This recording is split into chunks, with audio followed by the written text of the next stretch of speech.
بسم اللہ الرحمن الرحیم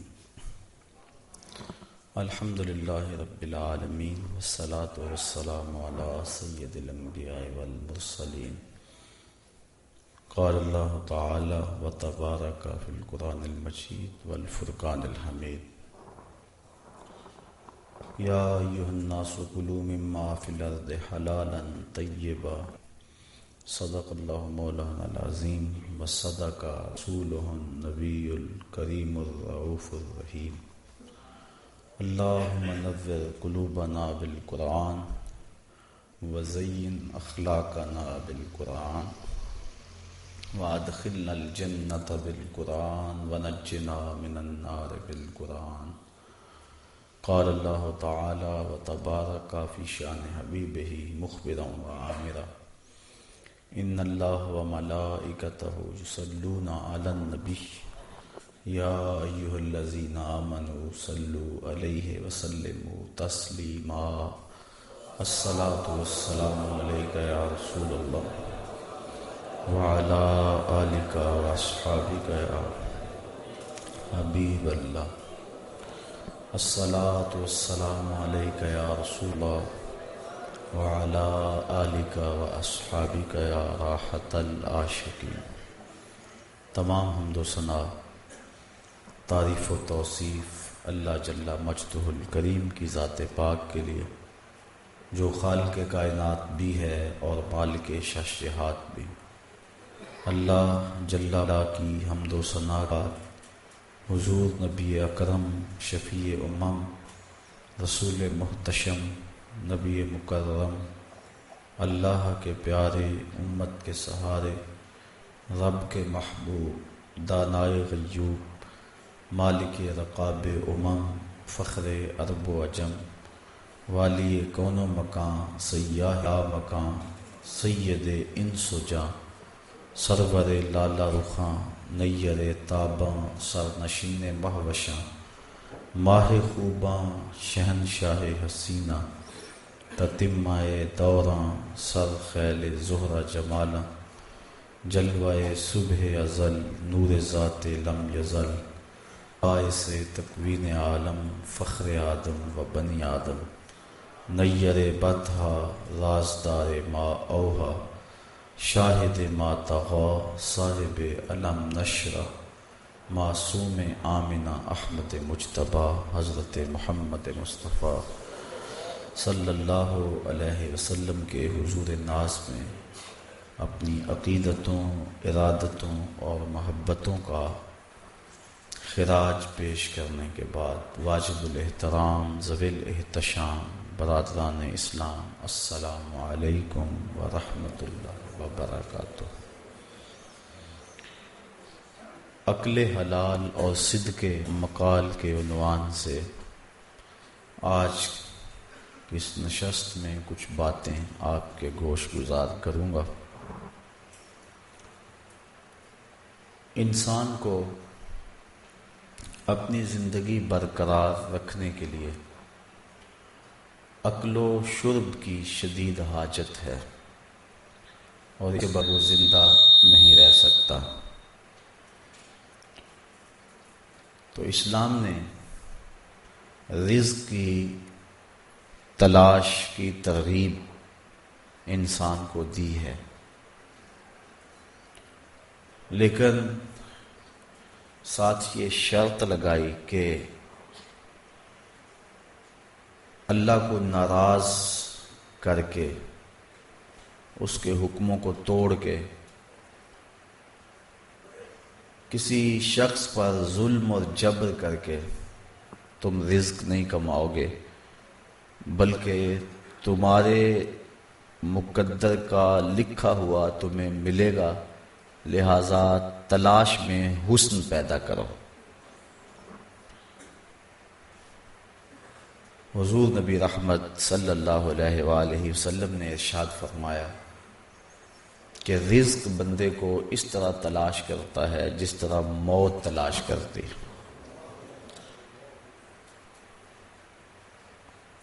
اب جو مقدر کا ہے وہ مل کے رہے گا۔ اگر ہم اپنے مالک کو ناراض کر دیتے ہیں رزق حرام کما کے، تو پھر بھی ہمیں وہی ملا جو مقدر کا، مقدر سے زائد پھر بھی نہیں ملا۔ اور اگر ہم اپنے رب کی رضا جوئی کو مقصود زندگی سمجھتے اور جو سائی کا حکم تھا وہ ہم کرتے، تو پھر بھی ہمیں وہی ملتا جو ہمارے مقدر کا تھا۔ جتنا لکھا ہے اس سے زائد یا کم نہیں ملتا، اور جب لکھا ہے اس سے پہلے نہیں ملتا۔ اب انسان کے اختیار میں یہ بات دی گئی ہے کہ وہ اپنے مقدر کو بذریعہ حلال حاصل کرتا ہے یا بذریعہ حرام حاصل کرتا ہے۔ جس طرح محافل کے اختتام پر لنگر وغیرہ بانٹتے ہیں، میں ایک سادی سی مثال دے رہا ہوں، تو اگر کوئی چینا جھپٹی کر کے وہ لے لیتا ہے تو پھر بھی اس تک مل گیا، اور اگر کوئی ایک جگہ بیٹھا رہا منتظر رہا کہ میں نے اخلاقی حدوں کو پامال نہیں کرنا، تو بانٹنے والے نے اس کی جھولی میں جا کے وہ ڈبہ رکھ دیا جس میں کھانا تھا، تو دونوں کو کھانا مل گیا۔ جس نے جھپٹ کر چھین کر لیا اس کو بھی مل گیا، اور جو وقار سے اپنی مسند پہ بیٹھا رہا اور اس کو بھی پہنچ گیا، دونوں کو مل گیا۔ لیکن ایک کا طریقہ اچھا نہیں اور ایک کے طریقے میں حسن ہے۔ محفل جو کروا رہے ہیں انہوں نے سب کو دینے کے لیے وہ ڈبے تیار کیے تھے، جو چھین جھپٹ کے لے گا اسے بھی ملیں گے، جو ویسے بیٹھا رہے گا اس کو بھی ملیں گے۔ اب آدمی کی اپنی کیفیت ہے، اگر وہ بے صبرا ہو جاتا ہے، جلد باز ہو جاتا ہے، ہوچا انداز اختیار کر لیتا ہے، تو وہ اپنے مقدر کو حاصل کرنے کے لیے اخلاقی قدریں پامال کر دیتا۔ اسی طرح انسان کے مقدر کا جو بکس تیار ہو گیا ہوا ہے، اللہ نے لکھ دیا ہوا ہے۔ شکم مادر میں جب بچہ تھا 120 دن کا، تو فرشتے نے اس کا رزق بھی لکھ دیا، اس کی عمر بھی لکھ دی، تو وہ لکھا ہوا ہے ہمارے مقدر کا۔ اب اس کو ہم بذریعہ حرام حاصل کرتے ہیں، کسی کا خون نچوڑ کے حاصل کرتے ہیں، کسی کو دکھ دے کے حاصل کرتے ہیں، یا کہ حسن ساتھ حاصل کرتے ہیں، یہ ہمیں اختیار دیا گیا ہے۔ تو ہمیں ترغیب شریعت نے یہ دی، حکم یہ دیا کہ حلال اور طیب کھاؤ، یا ایھا الناس کلوا مما فی الارض حلالا طیبا، کہ حلال اور طیب رزق جو ہے وہ کھاؤ۔ اور حضور نبی رحمت صلی اللہ علیہ وسلم نے ارشاد فرمایا، طلب الحلال واجب علی کل مسلم، حلال رزق کا طلب کرنا ہر مسلمان کے اوپر واجب ہے۔ دیتا سب کو اللہ ہے، جانوروں کو بھی اللہ دیتا ہے، لیکن ان کے گھونسلوں میں نہیں ڈالتا۔ جانوروں کو بھی اپنے گھونسلوں سے نکل کر رزق کی تلاش میں نکلنا پڑتا ہے۔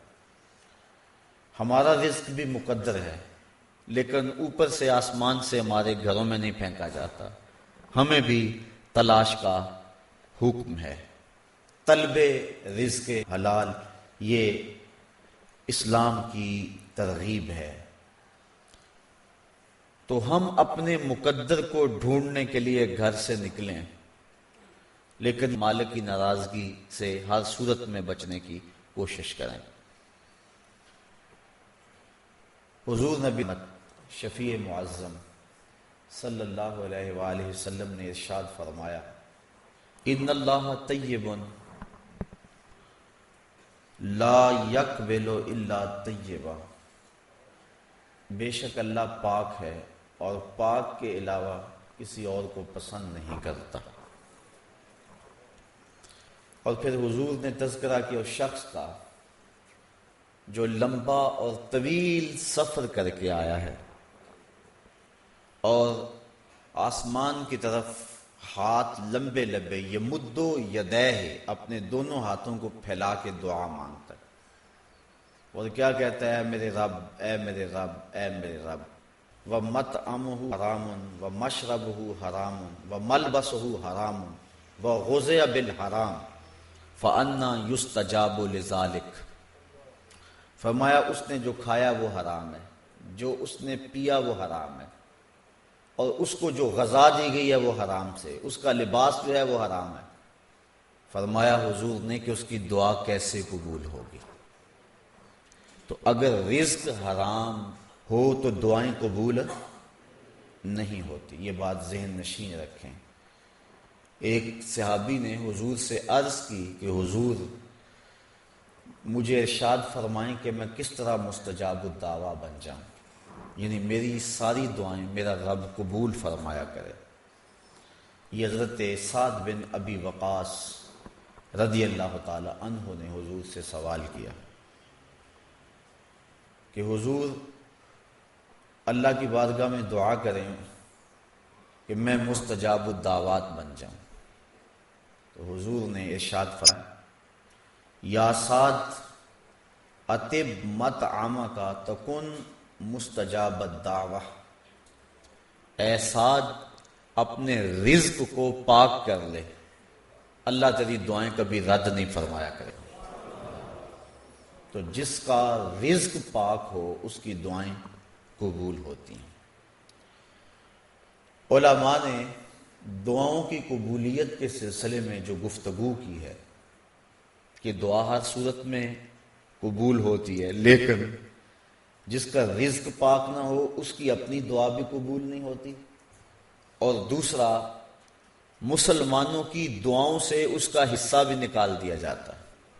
جب لوگ دعائیں مانگتے اجتماع، یا اللہ تمام کائنات کے لوگوں کو صحت دے دے، ان کی معاشی پریشانیاں دور کر دے، دعائیں ہو رہی ہوتی ہیں، تو جو شخص حرام کماتا ہے نیک لوگوں کی دعاؤں سے اس کا حصہ نکال دیا جاتا ہے، نہ اس کی اپنی دعا قبول ہوتی ہے اور نہ کسی کی دعا اس کے حق میں قبول ہوتی ہے۔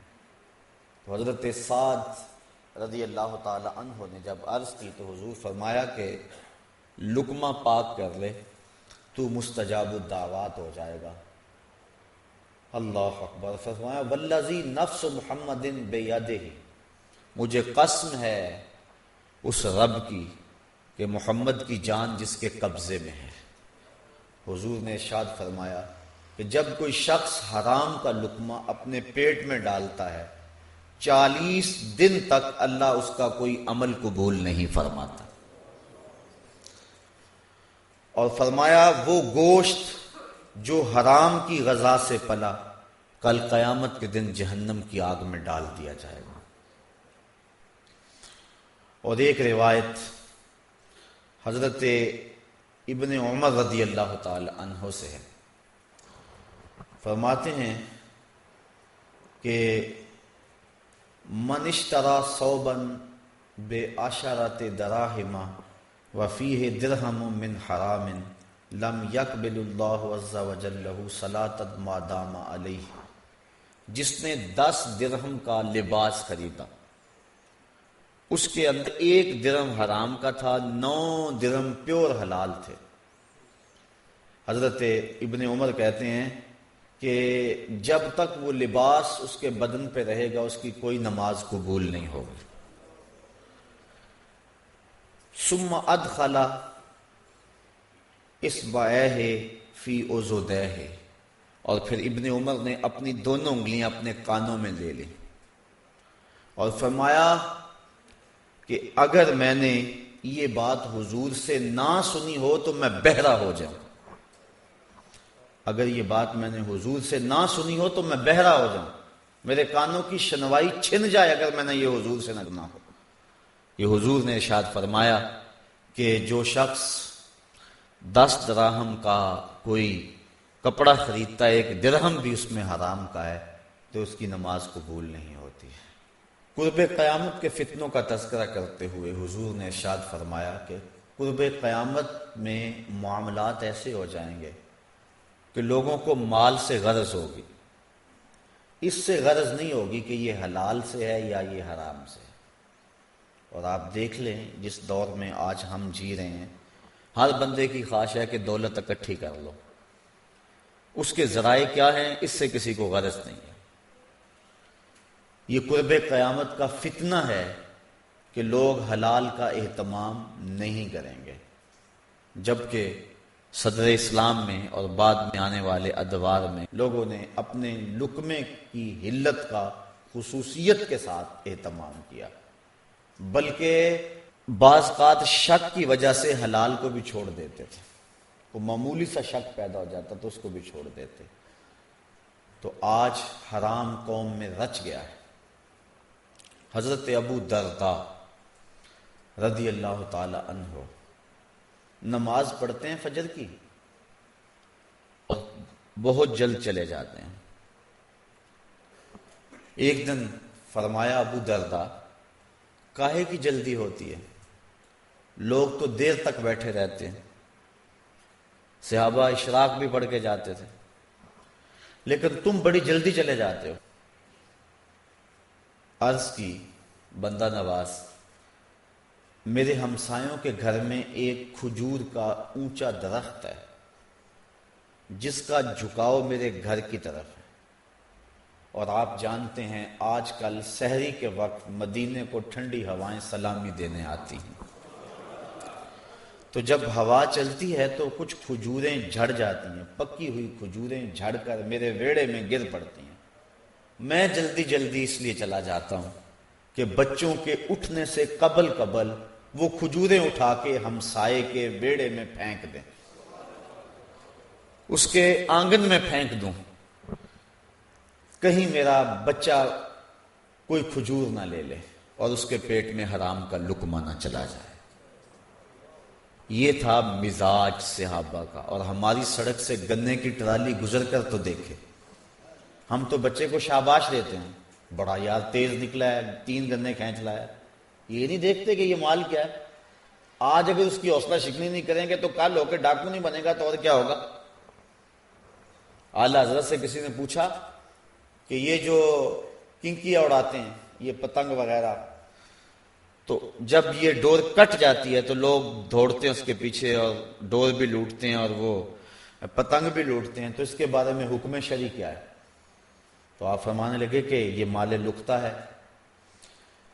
لازم ہے اگر کسی شخص نے کوئی پتنگ یا ڈور لوٹ لی تو اس کے مالک کو تلاش کرے اور 6 مہینے تک اس کا اعلان کرے، اگر مالک نہ ملے تو پھر اس کو خیرات کرے، خود استعمال پھر بھی نہیں کر سکتا، اور اگر کسی نے خود استعمال کر لیا اس کو، اس کا لباس بنایا، اس کا تار تھا یا اس کا پود تھا، دونوں میں سے کوئی ایک تھا، تو فرمایا کہ اس کی نماز ہی نہیں ہوگی۔ تو یہ ہمارے معاشرے میں بالکل معمولی سمجھا جاتا ہے، ہم بچے کو تھپکی دیتے ہیں، یار یہ بڑا ہی بات ہے، کتنی ڈور لوٹی ہے اس نے، کتنی پتنگیں لے آیا ہے شام تک، جبکہ یہ وہ چیزیں ہیں جو بچوں کے مزاج کے اندر بدی پیدا کرتی ہیں۔ جب بھی برائی شروع ہوتی ہے تو وہ تھوڑے انداز سے شروع ہوتی ہے، اس لیے اپنی اولاد کی تربیت کرنی چاہیے اور ان کو لقمہ حرام سے بچانا چاہیے۔ حضرت امام حسین رضی اللہ تعالیٰ عنہ مسجد نبوی میں تشریف لائے تو وہاں صدقے کی کھجوروں کا ڈھیر لگا ہوا تھا، تو بچے تھے، کھجوریں پڑی تھیں، آئے اور انہوں نے ایک کھجور لی اور اس کو اپنے منہ میں ڈال لیا۔ آقا کریم علیہ السلام بڑی تیزی کے ساتھ آگے بڑھے اور انگلی ڈال کر ان کے حلق سے کھجور کو نکال کر باہر پھینکا اور کخن کخن کہا، اسے پھینک دو پھینک دو، اور فرمایا کہ ہم صدقہ نہیں کھایا کرتے۔ تو اب دیکھیے کہ کس طرح سے ان کی حفاظت کی، جب ان کے لقمے کی حفاظت یوں کی تو پھر اسی حسن نیزے کی نوک پہ چڑھ کے قرآن سنایا۔ تو جب لقمے کی حفاظت، وہ واقعہ بڑا معروف ہے کہ پانی کے کنارے جا رہے تھے ابو صالح جنگی دوست، تو ایک سیب پانی کے بہاؤ پہ دیکھا، بھوک لگی تھی، کتنے دنوں سے کچھ نہیں کھایا تھا، سیب کھا لیا، پھر خیال آیا یہ تو میری ملک ہی نہیں تھا، اب دوڑ پڑے، جدھر سے پانی آ رہا تھا، بڑی دور جا کے باغ آیا جس کی شاخیں لٹک رہی تھی اس نہر میں، سمجھ گئے کہ اسی باغ سے ٹوٹا ہے، باغ کے مالک کو جا کے ملے، کہنے لگے کہ میرے گمان کے مطابق تمہارے باغ کا ایک سیب ٹوٹا ہے، پانی میں بہتا ہوا جا رہا تھا، بھوک بڑی شدید تھی، میں نے کھا لیا، پھر خیال آیا میں بھاگا بھاگا آیا ہوں، آپ مجھ سے اس کے پیسے لے لیں یا معاف کر دیں، یا کوئی آپ مجھے بتائیں کہ میرا گناہ معاف ہو سکتا ہے کہ نہیں۔ اس نے سوچا کہ ایک سیب کھا لیا اور یہ اتنی دور سے سفر کر کے آیا، یہ تو کوئی جوہر ہے۔ باغ کا مالک بھی کوئی معمولی شخص نہیں تھا، نام تھا عبداللہ صومعی۔ اس نے کہا اتنے بڑے گناہ کرنے اور اتنی جلدی معافی ہو جانے، تو یہ آپ دیدہ ہو گئے، مجھے معاف کر دو، مجھے بتاؤ میں کیا جو ہے وہ اس کے بدلے میں دے سکتا ہوں۔ اس نے کہا 12 سال میرے باغ کو پانی لگانا ہے، ایک سیب کے کھانے پر 12 سال کا سزا ہے، اس کے بعد ایک شرط اور ہے، پھر تمہیں معافی ہو جائے گی۔ یہ نہیں کہا کہ ایک سیب ہے 12 سال میں سیب لا کے دے دیتا ہوں۔ کہا اچھا پھر معاف کر دو گے؟ کہاں پھر کر دوں گا۔ 12 سال سیب کے باغ کو پانی دیتے رہے، اس کی جو ہے وہ دیکھ بھال کرتے رہے۔ 12 سال جب بیتنے کے قریب تھے تو عبداللہ صومی کے کچھ مہمان آئے، انہوں نے کہا ابو صالح جاؤ سیب توڑ کے لاؤ۔ ابو صالح گئے، سیب توڑے۔ جب عبداللہ صومی نے سیب دیکھے تو وہ کچے تھے، کہنے لگے ابو صالح 12 سال ہو گئے تمہیں سیب کے باغ میں کام کرتے ہوئے، تمہیں ابھی تک پتہ ہی نہیں سیب کچے کیا ہوتے ہیں اور پکے کیا ہوتے ہیں۔ کہا میں ایک خطا کی سزا بھگت رہا ہوں، تو میں نے اس دن سے آج تک نظر اٹھا کے سیب کی طرف دیکھا بھی نہیں ہے۔ میں نے احتیاط کی ہے کہ میں تو پہلی لغزش پر جو ہے وہ یہ سزا بھگت رہا ہوں، تو میں نے کبھی سیب کو دیکھا بھی نہیں۔ کہا دوسری شرط یہ ہے کہ میری ایک بیٹی ہے جو آنکھوں سے دیکھ نہیں سکتی، کانوں سے سن نہیں سکتی، زبان سے بول نہیں سکتی اور ہاتھوں سے پکڑ نہیں سکتی، اس کے ساتھ تمہارا نکاح کروں گا، اگر قبول ہے تو پھر تمہارا یہ جرم معاف ہو جائے۔ کہا ٹھیک ہے مجھے قبول ہے۔ جوان تھے، عنفوان شباب تھا، آرزوؤں کے مچلنے کا دور تھا۔ کہا میرا بس گناہ معاف ہو جائے۔ عبداللہ صومی گھر لے آئے، بیٹی سے نکاح کر دیا، اور شام کو کہا جاؤ اپنی زوجہ کے حجلہ عروسی میں گئے۔ دیکھا کہ وہاں ایک خوبصورت خاتون بنی سوری ہوئی بیٹھی ہے، تو فوراً بھاگ آئے۔ عبداللہ صومی کھڑے تھے، کہا کیا ہوا ہے؟ کہا میں ایک جرم کیا تھا تو اتنی سزا، تو اب کہیں پھر نہ غلطی لگ جائے، آپ نے جو بتایا تھا یہ وہ تو نہیں ہے، یہ تو صحیح الاعضاء ہے۔ کہا بیٹا وہی تمہاری بیوی ہے، وہ جو کانوں سے بہری ہے اس کا مطلب یہ ہے کہ اس نے غیر محرم کی آواز آج تک نہیں سنی۔ جو وہ منہ سے بول نہیں سکتی تو اس کا مطلب یہ نہیں کہ وہ گونگی ہے، اس کا مطلب ہے کبھی اس نے غیر محرم سے کلام نہیں کیا۔ اور اگر وہ پاؤں سے چل نہیں سکتی تو اس کا مطلب یہ ہے کہ وہ 4 دیواری سے باہر نہیں نکلی ہے۔ تو یہ ہے اس کا مطلب اور یہ ہے اس کا مفہوم۔ تو پھر حضرت ابو صالح جنگی دوست اور اس خاتون کے نکاح کے بعد ایک بیٹا جنم لیتا ہے، جس بیٹے کو دنیا غوث اعظم شیخ عبد القادر جیلانی کہتی ہے۔ تو جب لقمہ پاک ہوگا تو پھر نتائج ایسے برآمد ہوں گے، اگر لقمہ پاک نہیں ہوگا نتائج ٹھیک نہیں ہوں گے۔ تو یہ بات ذہن میں رکھیں کہ حفاظت کرے، تھوڑا کھا لیں لیکن ہو حلال کا، حرام کا کہیں شامل نہ ہو جائے، اندر بھی لٹ جائے گا، انسان کے چہرے کا نور بھی باقی نہیں رہے گا، اور آخرت کے اندر وہ بدن جو حرام کے لقمے سے پرورش پاتا ہے اس کو جہنم کی آگ میں جلایا جائے گا۔ اللہ اکبر۔ بلکہ ہمارے بزرگوں نے تو اس باب کے اندر بہت زیادہ احتیاطیں کی ہیں۔ آؤ تمہیں تمہارے احمد رضا کی چوکھٹ پہ لے چلو۔ آج دنیا ان کے نام کے قصیدے یوں ہی نہیں پڑھتی، آج ہر مسجد میں جمعے کے بعد ان کا سلام یوں ہی نہیں پڑھا جاتا۔ ان کی قبولیت ہے بارگاہ رسالت مآب میں، اور ان کی زندگی حزم و احتیاط سے گزرتی رہی ہے۔ اعلی حضرت ایک دعوت پہ تشریف لے گئے تو انواع و اقسام کے کھانے انہوں نے رکھے ہوئے تھے۔ آپ نے شوربہ لیا تو وہ بڑا لذیذ محسوس ہوا، جی میں آیا کہ میں اس کو تھوڑا سا پی لوں، طبیعت کا میلان بھی سمت تھا۔ آپ نے میزبان کو بلایا اور بلا کر کہا کہ میرا جی چاہتا ہے کہ میں یہ شوربہ پی لوں، اگر تم اجازت دو تو میں یہ تھوڑا سا پی لوں۔ اس نے کہا حضور آپ کے لیے تو سب کچھ ہے، تو آپ مجھ سے اجازت مانگ رہے ہیں؟ فرمانے لگے نہیں، جو شوربہ ہوتا ہے وہ عرف میں مشروب نہیں معقول ہے، یعنی پیا نہیں جاتا، کھایا جاتا ہے، اور بطور سالن استعمال ہوتا ہے، بطور مشروب استعمال نہیں ہوتا۔ تو جب میں اس عرف سے ہٹوں گا تو پھر مجھے ضرورت ہے کہ میزبان سے اس کی اجازت لوں، کیونکہ اگر کوئی ہر شخص جو ہے وہ پینا شروع کر دے، تم نے پینے کے لیے تو نہیں بنایا، تم نے تو کھانے کے لیے بنایا، تو پھر کم پڑ جائے گا۔ تو اگر تم اجازت دیتے ہو تو میں لیتا ہوں۔ یہ تھی احتیاطیں ہمارے بزرگوں کی۔ یہ شادی بیاہ کے موقع پہ وہ چٹنی یا وہ دہی وغیرہ رکھتے ہیں تو وہ بطور مشروب تو نہیں رکھتے، کچھ لوگ گلاسوں میں ڈال کر پینا شروع کر دیتے ہیں۔ تو اس وقت مجھے اعلیٰ حضرت بڑے یاد آتے ہیں کہ اس کا عرف کھانے کا ہے، پینے کا نہیں ہے۔ تو جس چیز کا عرف کھانے کا ہو اس کو کھایا جائے، اور جس کا عرف پینے کا ہو اس کو پیا جائے۔ تو اعلیٰ حضرت نے اتنی بھی احتیاط فرمایا کہ اس کا عرف جو ہے وہ کھانے کا ہے، پینے کا نہیں۔ جب میں عرف سے ہٹوں گا تو مجھے الگ سے اجازت دینا پڑے گی۔ یہ احتیاط تھی ہمارے بزرگوں کی رزق کے بارے میں۔ اللہ اکبر۔ دعا کریں اللہ ہمیں رزق حلال کھانے کمانے کی توفیق عطا فرمائے، اور حرام کے ایک لقمے سے بھی اللہ تعالی ہم سب کو محفوظ فرمائے۔ اللہ کے محبوب علیہ السلام نے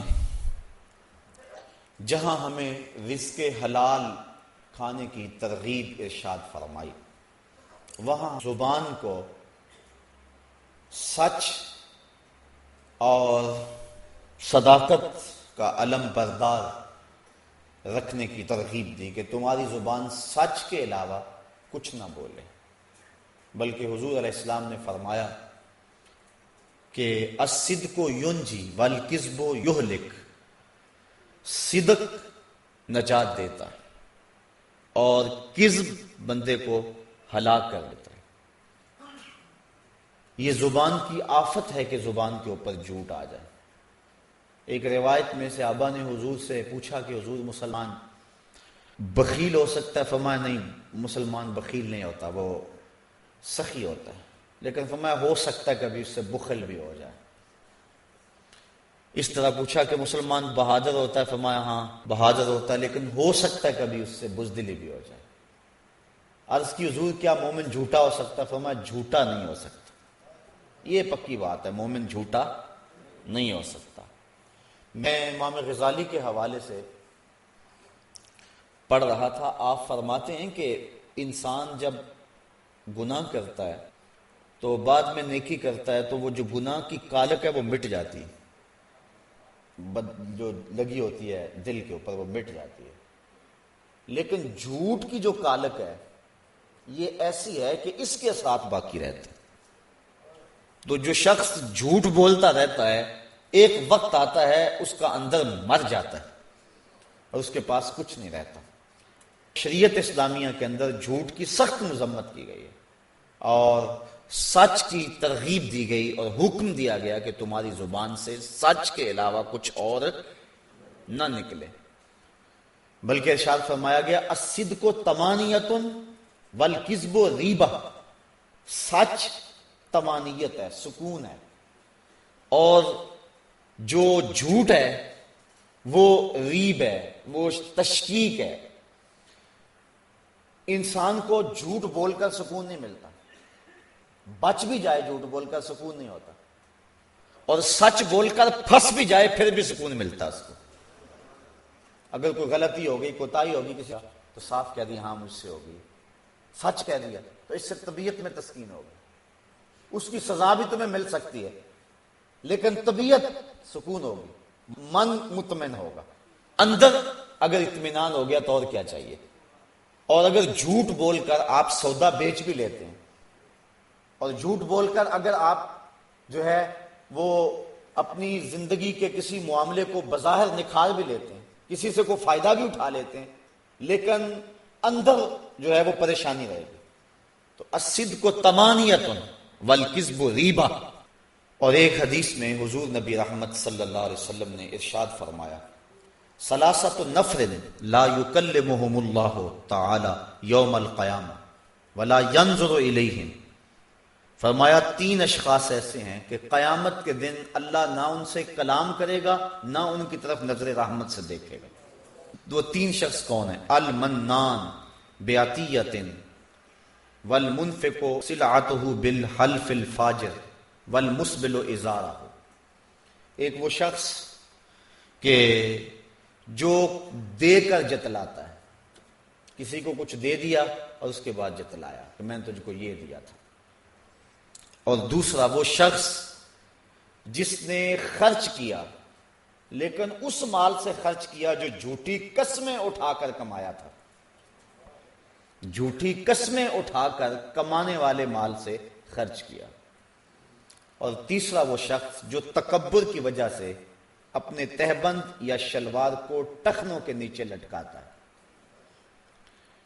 اور حضور نے فرمایا کہ جو جتنی جگہ انسان کا لباس ڈھانپے گا ٹخنوں کے نیچے، اتنی جگہ کل قیامت کے دن جہنم کی آگ میں جلائی جائے گی۔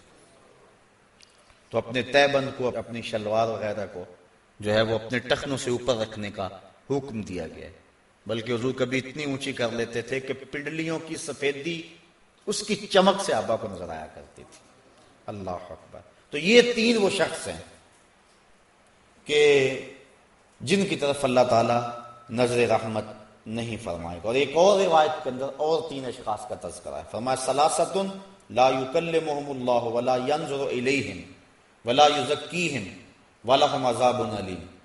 3 شخص ایسے ہیں کہ نہ تو اللہ تعالیٰ ان سے کلام کرے گا، نہ ان کی طرف نظر رحمت کرے گا، اور نہ ہی ان کو پاک کرے گا، اور ان کے لیے عذاب بھی دردناک ہوگا۔ وہ 3 شخص کون ہیں؟ شیخ زان، بوڑھا زانی، جو بوڑھا ہو گیا لیکن زنا نہیں چھوڑتا۔ ہڈیاں کمبن گوڈے کھڑکن تے اڑ گیا لک تیرا، اجے بھی بدیوں باز نہ آئوں جیو مرد دلیرا۔ وہ مالکن کذاب، اور ایک جھوٹا بادشاہ، حکمران ہو جھوٹ بولتا ہے۔ وہ عائل مستکبر، اور تیسرا غریب آدمی ہو لیکن تکبر کرتا۔ یہ 3 وہ شخص ایسے ہیں کہ قیامت کے دن اللہ تعالیٰ ان کی طرف نہ دیکھے گا، نہ کلام کرے گا، نہ ان کو پاک کرے گا۔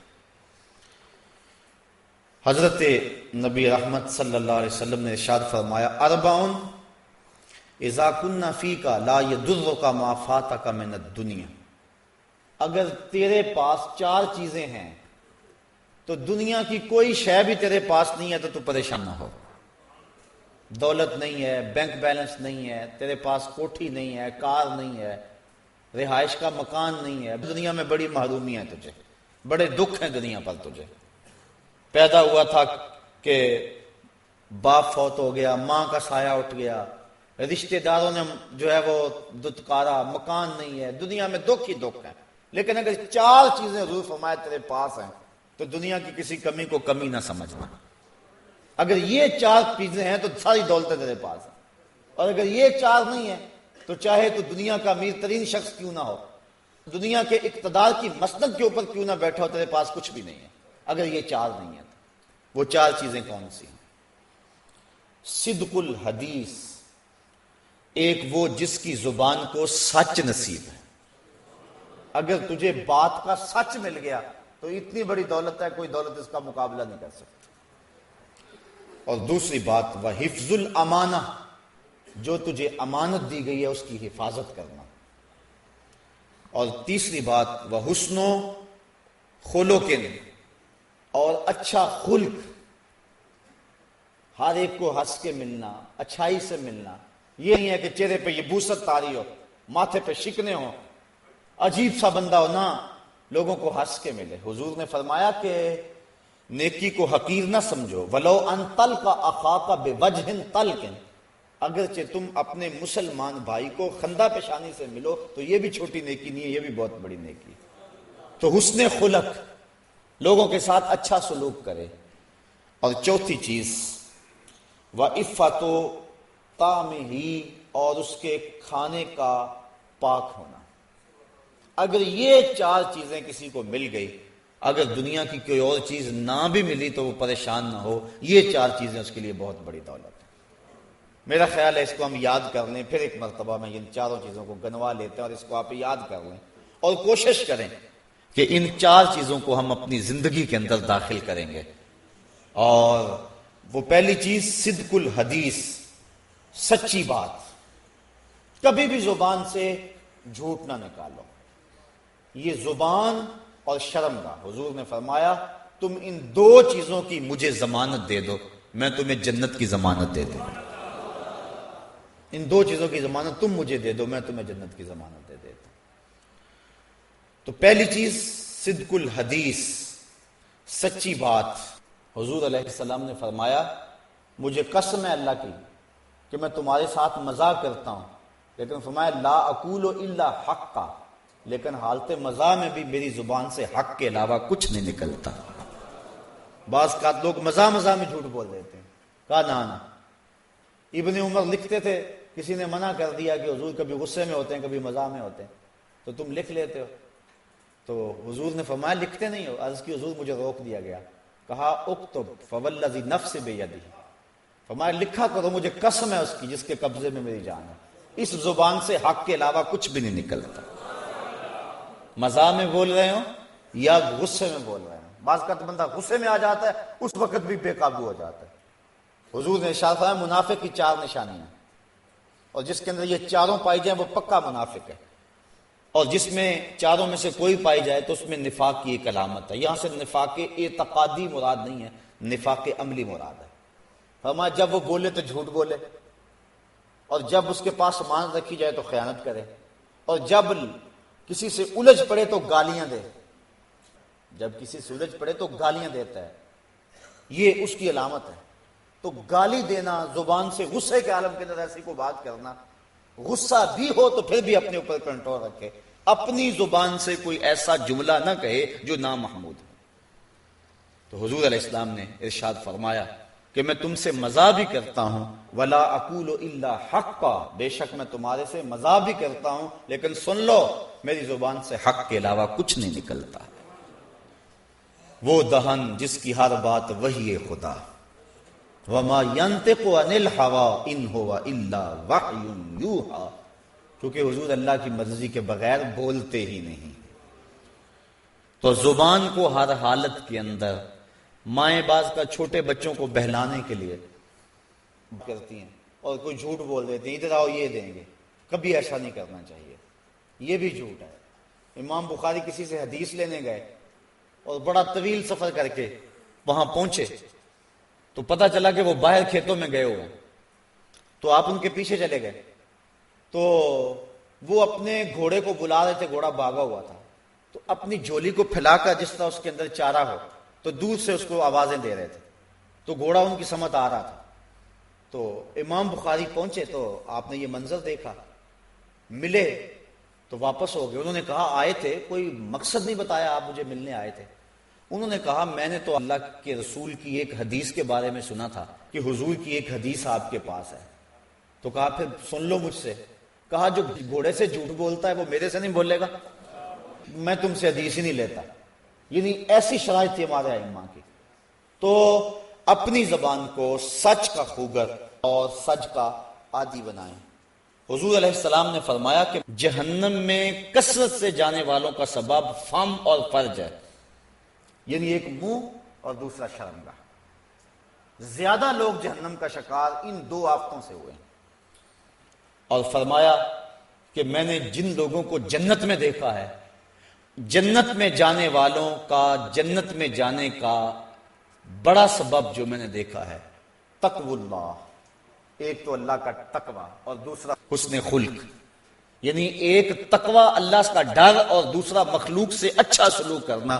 ان 2 اعمال کی وجہ سے میں نے لوگوں کو زیادہ جنت میں دیکھا ہے، اور منہ اور شرمگاہ کی آفتوں سے میں نے زیادہ لوگوں کو جو ہے وہ جہنم میں دیکھا ہے. جب منہ کی آفت ہوگی تو اس میں زبان بھی ہے اور اس میں پیٹ بھی ہے، کہ زبان کا چسکا، زبان کی غذا، وہ چغلی غیبت بھی ہے، وہ جھوٹ بھی ہے، اور وہ غذائیں بھی ہیں. لیکن بعض حدیث میں فم کی جگہ بطن ہے، کہ یعنی پیٹ کی وجہ سے، شرمگاہ کی وجہ سے. اور اگر بطن ہے تو یہاں فم سے مراد پھر کھانا ہوگا. لیکن دوسری حدیث جہاں حضور فرمایا کہ مجھے تم ضمانت دے دو جو تمہارے دو جبڑوں کے درمیان اور جو دو ٹانگوں کے درمیان ہے، میں تمہیں جنت کی ضمانت دیتا ہوں. تو اس فم سے مراد پھر جو ہے وہ زبان کا معاملہ ہوگا. جب صبح ہوتی ہے سارے اعضائے بدنیاں زبان کے آگے ہاتھ جوڑتے ہیں اور کہتے ہیں کہ تو ایسی کوئی بات نہ کرنا، بات تو کرے گی سزا ہمیں ملے گی. تو دو چیزوں کی اہمیت بہت ساری ہے، ایک حلال کے لقمے کی اور ایک زبان کو سچ کا خوگر بنانا. آج کی اس نشست میں یہی میں آپ کے سامنے بیان کرنا تھا.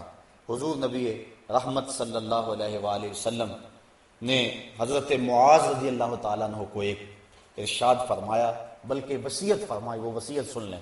فما اوصی کا بتقوی اللہ و صدق الحدیث و اداء الامانہ والوفاء بالعہد و بذل السلام و خفض الجناح، کہ میں تجھے اللہ سے ڈرنے کی، سچی بات کہنے کی، امانت کو ادا کرنے کی، وعدوں کو پورا کرنے کی، اور السلام علیکم کو پھیلانے کی، اور آوازوں کو سکیڑنے کی وصیت کرتا ہوں. یہ حضور نے اپنی امت کو فرمائی. تو انسان اگر اپنی زبان اور اپنے پیٹ کو حرام سے بچا لے تو اللہ کی رحمتوں کا حقدار ہوتا ہے، اور اگر وہ اپنی زبان اور اپنے پیٹ کو حرام سے نہ بچائے تو اس کی آفتیں ایسی ہوتی ہیں کہ نیکی کا جو نور ہے اس کی برکتوں سے جو دل کے میل دھلتے ہیں، تو جھوٹ کی وجہ سے جو دل کا میل ہے وہ بھی ختم نہیں ہوتا ہے. اللہ تعالی ہمیں اس بری خصلت سے محفوظ و مامون فرمائے، اور مجھے اور آپ کو اپنی رحمتوں اور کرم نوازیوں کا حصار دے.